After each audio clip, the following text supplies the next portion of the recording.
금빛 바람과 호랑이. 옛날 조선의 한 작은 산골 마을에 청랑이라는 소년이 살고 있었습니다.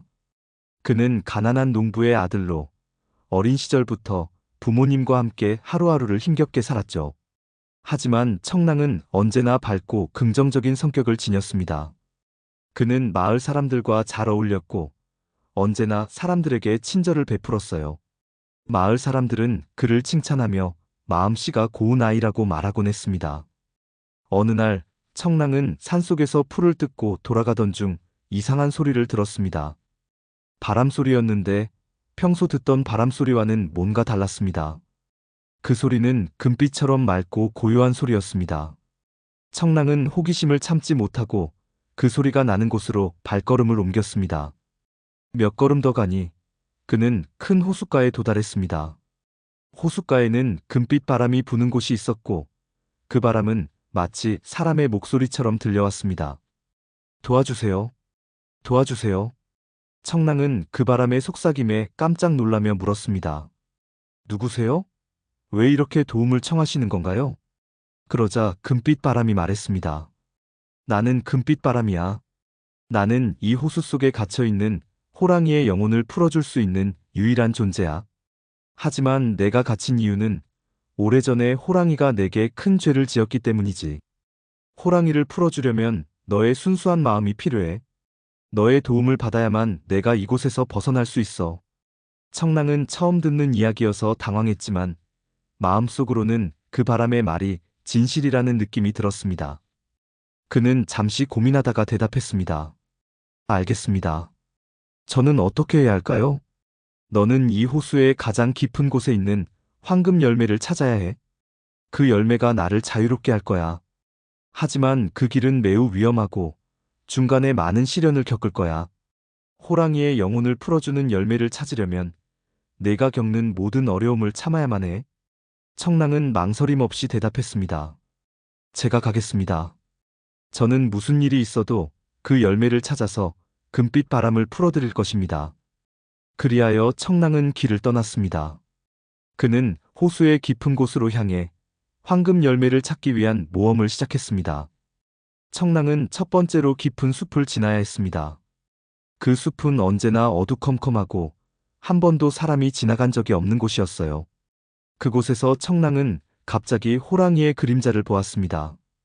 호랑이의 그림자는 그를 따라다니며 위협했습니다. 청랑은 두려움이 가슴속에서 일어났지만 그는 금빛 바람의 말을 기억하며 담담하게 마음을 가다듬었습니다. 이것이 첫 번째 시련이군. 내가 두려워한다면 호랑이의 영혼을 풀 수 없을 거야. 청랑은 호랑이의 그림자에게 말했다. 나는 너를 두려워하지 않아요. 너의 영혼이 자유로워지길 바라는 마음으로 이 길을 가는 거예요.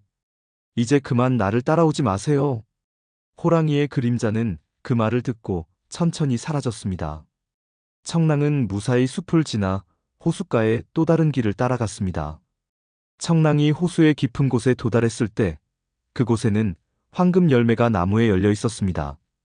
하지만 그 열매를 지키고 있는 것은 거대한 뱀이었습니다. 뱀은 매우 큰 눈을 뜨고 정민을 바라보며 말했습니다. 이 열매를 얻으려면 나와 싸워야만 한다. 내가 이 열매를 지키는 자이기 때문이다. 청랑은 잠시 고민했습니다. 싸움이 두려웠지만 그는 다시 한번 마음을 다잡고 말했습니다. 저는 싸우려는 것이 아니에요. 다만 이 열매를 얻어 금빛 바람을 풀어주고 싶을 뿐입니다. 이 열매는 나에게 단순한 보물이 아니라 고통받는 영혼을 구하는 중요한 열매입니다. 제발 그만 싸움을 벌이세요. 청랑의 진심 어린 말에 거대한 뱀은 잠시 머뭇거리더니 결국 고개를 끄덕였습니다. 네 마음이 진실하다면 이 열매를 가져가도 된다. 하지만 조심해야 할 것이 있다. 열매를 가진 자는 반드시 자신의 진심을 간직해야 한다는 것을 명심하라. 청랑은 황금 열매를 조심스레 따서 호수로 돌아갔습니다. 청랑은 금빛 바람이 기다리고 있는 호숫가로 돌아왔습니다. 그는 열매를 제단 위에 놓으며 말했습니다. 이 열매를 당신을 위해 가져왔습니다. 이제 당신은 자유로워질 것입니다. 그 순간 금빛 바람은 하늘을 가르며 강하게 불어왔습니다. 바람은 점점 커지며 결국 호수 속에서 호랑이의 영혼이 풀려나며 나타났습니다. 그 호랑이는 이제 인간의 모습으로 변해 청랑 앞에 섰습니다. 내가 저지른 죄로 인해 오랫동안 갇혀 있었습니다. 당신 덕분에 나는 자유를 얻었고, 이제 다시는 사람들에게 해를 끼치지 않겠다고 다짐합니다. 청랑은 그 호랑이에게 고개를 숙이며 말했습니다. 이제 당신은 자유로워지셨으니 사람들과 평화롭게 살 수 있을 거예요. 당신이 저지른 죄를 용서해 주시길 바랍니다. 호랑이는 깊은 고개를 숙이며 정민에게 감사를 표했습니다. 정말 고맙다. 너의 순수한 마음 덕분에 나는 구속받을 수 있었다. 내가 사람들에게 미친 해를 보상하는 길을 찾을 것이다. 그 후 청랑은 마을로 돌아갔고, 그는 평생 동안 사람들에게 자비와 진심이 얼마나 중요한지 가르쳤습니다. 그리고 호랑이는 다시는 사람을 해치지 않고 마을 사람들과 함께 평화롭게 살아갔다고 전해집니다. 이 이야기에서 중요한 교훈은 순수한 마음과 용기, 그리고 자비입니다. 청랑은 어려운 상황 속에서도 두려움을 이겨내고 자신의 진심을 다해 행동함으로써 큰 시련을 극복하고 결과적으로 모든 이들을 구했습니다.